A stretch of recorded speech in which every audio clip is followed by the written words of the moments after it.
안녕하세요. 재무부동산학의 2의 두 번째 분반, 이번 학기 한 학기 동안 같이 하게 될 이범웅이라고 합니다. 저는 재무부동산학 전공에 속해 있고요. 우리 전공은 네 분의 교수님으로 이루어져 있습니다. 그래서 재무부동산학 그러면 이제 좀 이게 무엇일까 배워보는 시간이다라고 생각을 하시면 좋을 듯 싶습니다.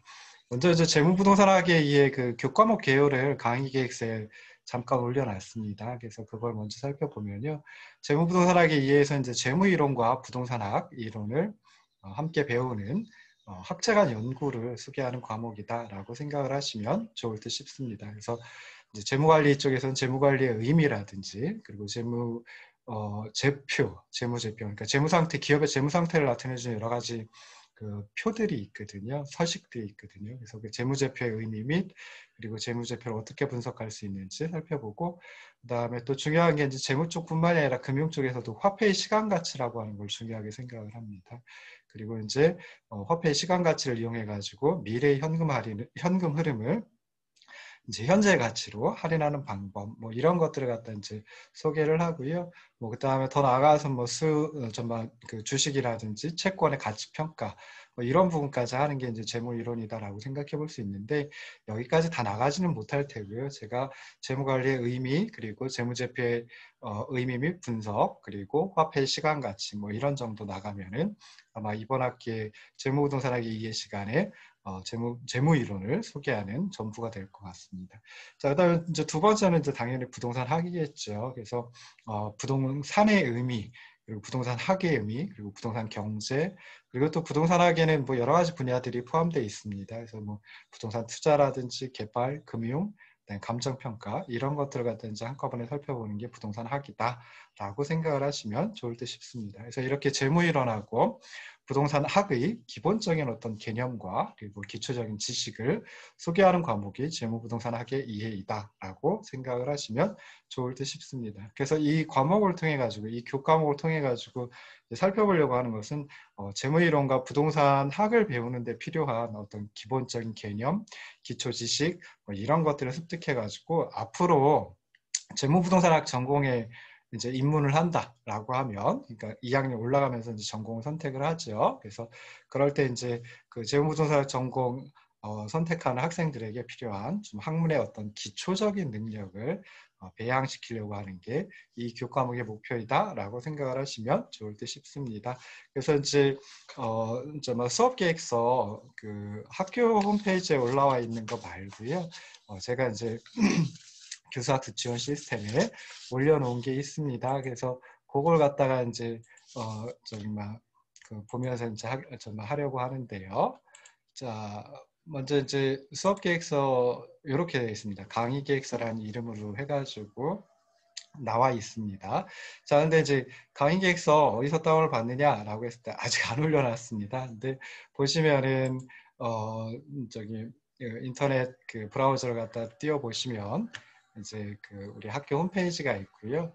자, 그다음에 학교 홈페이지 넘어가서 보시면은 초기화면이 이렇게 뜨죠. 그래서 요 밑에 보시면 동의인, 교직원, 일반인 해가지고 이쪽에 이제 나와 있습니다. 여러분들 같으면 이제 동의인에 속하고요. 저도 물론 동의인이긴 하지만은 교직원 해서 이제 학생들하고는 좀 다르게 들어갑니다. 그래서 여러분들 보시면 동의인의 도어라고 해서 학습 관리 시스템이 있죠. 근데 이제 그걸 교직원 걸 보면은 교수학습 지원 시스템이라고 되어 있습니다. 그래서 도어는 이제 그 동의, 온라인, 오프라인, 리소스 앞자 따가지고 도어라고 이름 붙였고 교수학습 지원 시스템이다라고 생각을 하시면 좋을 듯 싶습니다. 그래서 교수학습 지원 시스템을 눌러보시면 이제 새로운 창이 뜨죠. 새로운 창이 뜨면서 먼저 이제 로그인을 하셔야 되고요. 통합 로그인. 그래서 저는 이제 저장이 되어 있습니다. 그래서 로그인을 하시고 그리고 나서 이제 들어가 보면은 여러 가지 있는데 강의실이 나옵니다. 그래서 강의실 보면은 여러분들이 수강하고 있는 과목, 저 같으면 제가 강의하고 있는 과목이 이렇게 쭉 나오게 됩니다. 그래서 이 중에 이제 재무부동산학에 의해 이 분반 걸 눌러서 들어가 보시면 되고요. 아직 그 도어를 등록을 하질 않았습니다. 그래서 이 강의 녹화를 하고 그리고 나서 이제 도어에 등록을 하게 될 텐데요. 그러면 요 도어 버튼을 도어 좀 1주차 도어를 눌러가지고 여러분들께서 이제 다운을 받으시면 됩니다. 그래서 거기 보시면은 이제 아래 한글로 주로 이제 올려놓을 텐데요. 이렇게 이제 아래 한글 파일 올려놓고요. 제가 설명을 드릴 때는 아래 한글 파일보다 PDF 파일이 조금 더 편한데 싶습니다. 그래서 PDF 파일로 불러놓고 저는 설명을 드리도록 하겠습니다. 그래서 강의 계획서를 보시면은 좀 전에 이제 교과목명 재무부동산학의 이해이다라고 이제 말씀을 드렸고요. 재무부동산학이다라고 하는 것은 재무학과, 그러니까 재무학 또는 재무이론과 그리고 부동산학의 학제간 연구이다. 그래서 이 둘이 어떻게 어울리지? 하는 것도 이제 뒷부분에 다음 강의에 설명을 드리도록 하겠습니다. 강의 시간하고 강의실 이제 나와 있고요. 그다음에 제 이름은 이범웅입니다. 그래서 발음하기가 좀 어렵죠. 여담으로다가 보통은 이제 부모님들을 갖다가 호칭할 때 옆집 사는 분들을 갖다가 호칭할 때 누구 아빠, 누구 엄마 뭐 이렇게 하죠. 보통은 이제 장남의 이름을 따가지고 또는 장녀의 이름을 따가지고 하는데 저는 장남입니다. 근데 범웅이라고 하는 이름이 어려우니까 제 동생 이름 범수거든요. 조금 더 편하죠. 그래서 범수 엄마, 범수 아빠 뭐 이렇게 이제 좀 호칭을 하시기도 했었습니다. 그래서 호칭하기 어려운데요. 범웅이고요. 호랑이 범자에 고뭉자 써가지고 이범웅이라고 한다라고 기억을 하시면은 좋을 듯 싶습니다. 원래 그 한자는 그 법범자에 영웅자를 써가지고 이범웅이라고 합니다. 연구실은 이제 상경대학 410호실, 그러니까 4층에 있습니다. 그리고 연락처 보시면은 맨 처음에 나와 있는 게 학교 그 연구실 전화번호입니다. 그래서 890-2205이고요. 제가 아침에 보통 8시경이면 학교에 나와가지고 저녁에 한 10시쯤 들어가거든요. 그래서 평일 같으면은 8시에서 10시 사이에 연구실 전화번호로 전화를 해주시면 제가 거의 받을 겁니다. 그리고 이제 휴대전화번호가 두 번째 있습니다. 그래서 휴대전화 같으면 이제 저녁이라든지 아니면 뭐 연구실에 전화를 안 받는다든지 하면은 전화를 하시면 되겠죠. 근데 너무 늦게 해주시면 이게 또 조금 힘들 수 있습니다. 자, 그 다음에 이제 이메일 주소가 나오는데요. 이메일 주소는 여러분들께서 두 번의 과제물을 제출을 하셔야 되고요. 과제물 두 번 제출하실 때마다 이메일로 제출을 하셔야 됩니다. 그래서 지금 어떻게 할까? 뭐 예전에는 이메일로 다 이제 했었는데요. 요즘에는 이제 도어에서 교사학습 지원 시스템에서 과제물을 받을 수도 있거든요. 그래서 지금 어떻게 할런지는 잘 모르겠지만 하여튼 과제물 이메일로다가 지금 제출하셔야 될 수도 있으니까 이메일 주소도 알고 계시면 좋을 테고요. 그 다음에 또 강의를 들으시다가 질문이 있다든지 하면은 이메일로 좀 문의를 해주시면 이메일로 좀 더 답변을 해드리도록 하겠습니다. 교재는 이제 기업 재무이론하고 그다음에 부동산학하고 이 둘 한꺼번에 살펴볼 수 있는 그런 교재는 아직까지 나와 있지 않습니다. 그래서 기업 재무 즉 재무이론하고 부동산학하고 두 분야에 있어서 각각 교재를 하나씩 선정을 했습니다. 그래서 로스의 에센셜 기업 재무라고 하는 게 9판까지 나왔고요. 2017년에 번역이 된 게 있습니다. 그래서 요거를 가지고 이제 보셔도 될 것 같고요. 그 다음에 또 재무이론 해가지고 나와 있는 것들 시중에 많이 있거든요. 그래서 그런 것들을 참조하셔도 될 듯 싶습니다. 부동산학 개론도 이제 김감열, 강정규 두 분 교수님이 쓰신 책이 4판 나와 있는데요. 꼭 이 교재 아니어도 다른 부동산학 개론 또는 부동산학 원론 이런 식의 이름을 가지고 있는 책을 교재로 사용을 하셔도 좋을 듯 싶습니다. 그래서 중간 그렇게 이제 생각하시면 되고요. 그 다음에 이제 평가 방법을 보시면은 중간시험, 기말시험, 과제물, 출석해가지고 4가지로 구성을 하고 있습니다. 그래서 중간시험하고 기말시험은 각각 배점이 이제 30%이고요. 그 다음에 과제물이 30%, 출석이 10%입니다. 그래서 과제물은 30%이고 2번 여러분들이 제출을 하셔야 되거든요. 그 과제물도 상당히 그 배점이 높다라고 생각을 해볼 수 있습니다. 중간시험하고 기말시험은 각각 한 4개 내지 6개 문항으로 이제 출제를 하고요.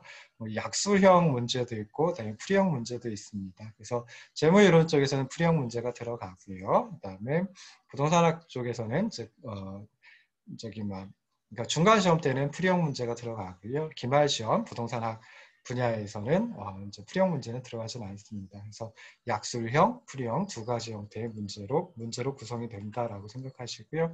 그다음에 저는 철저하게 그 시험 시간에 저를 속이는 행위, 뭐 또 여러분들 친구들을 속이는 행위를 굉장히 싫어합니다. 그래서 부정행위가 발각이 된다라고 하면 그때는 이제 학교 당국에 징계 요청을 할 거고요. 그렇게 해가지고 학교 당국에 알려서 뭐 정학이라든지 아니면은 가벼운 근신이라든지 뭐 이렇게 이제 처리가 되도록 반드시 할 겁니다. 그래서 부정행위를 하지 마시고요. 과제물은 2번 제출하셔야 되는데 각각 이제 15점 만점으로 해가지고 할 겁니다. 그래서 이 과제물 또 기억하셔야 될 건 하루 늦을 때마다, 그러니까 제출 시한이 있는데요. 하루 늦을 때마다 무조건 1점씩 삭감을 할 겁니다. 그러다 보면은 뭐 예를 들어 가지고 지금 첫 번째 과제물 같은 경우 밑에 보시면은 그 10월 11일까지인데요. 첫 번째 과제물을 학기가 끝날 때까지 제출을 하지 않는다라고 하면 일단 과제물 점수는 0점이겠죠. 근데 하루 늦을 때마다 1점씩 삭감을 하니까 제 생각에는 한 2달 조금 넘으니까 한 70일 정도 될 거거든요. 그럼 마이너스 70점을 얻으실 수가 있습니다. 그래서 중요한 거 제출 시한까지 제출을 하시고요. 보통 보통 그 저기 뭐 주제가 그 기업 재무 또는 부동산과 관련된 신문 기사를 스크랩하고 그것에 대해서 이제 본인의 생각을 논평하는 그런 게 이제 과제물이 될 텐데요. 굉장히 어렵지 않습니다. 쉽습니다. 그래서 뭐 마음만 먹으면은 이제 한 1시간, 2시간 뭐 요쯤 해가지고 할 수 있는데요. 근데 이게 처음 하다 보니까 여러분들이 이제 잘 못해가지고 저한테 보내주시면은 제가 그걸 읽어봅니다. 언젠가는 읽어보겠죠. 조금 보내자마자 읽어보려고 노력을 할 테고요. 읽어보고 좀 미흡하다라고 하면은 이런 부분이 미흡합니다라고 해가지고 뭐 수정 보완해서 다시 보내주세요. 뭐 이런 식으로 답메일을 보내기도 할 겁니다. 또는 이제 도어를 이용한다라고 하면 과제물 여러분들 제출하시면 거기 밑에 제가 코멘트 할 수가 있죠. 거기다가 그렇게 달아놓을 겁니다. 그래서 뭐 그런 것도 이제 생각을 해보시면 좋을 듯 싶고요. 그래서 주제는 기업 재무와 관련된 신문기사 스크랩 및 논평. 이게 첫 번째 과제물의 주제. 2번째 과제물의 주제는 부동산과 관련된 신문기사 스크랩 및 논평이 되겠습니다. 자, 마지막으로 이제 출석이 있는데요. 출석은 이제 10% 10점입니다. 그래서 출석 사실은 온라인 강의를 하다 보면 그러니까 정말 비대면 강의를 하다 보면 출석 체크하는 게 쉽지는 않은데요. 그래서 뭐 지난 학기에는 출석을 체크하는 과제를 내주라라고 했는데 이번 학기는 아직 뭐 끝까지 온라인 강의를 하게 될런지 몰라서 그런 식으로 나오지는 않고 있습니다. 그래서 출석을 체크를 하는데 일단 출석 점수는 10% 10점이고요. 3시간 결석을 하면은 한 주죠. 일주일 결석을 하면 2점을 삭감을 하도록 하겠습니다. 그러면은 1시간만 결석하면 삭감하지 않고요. 2시간 결석했다라고 하면 그때는 1점을 삭감을 할 수도 있습니다.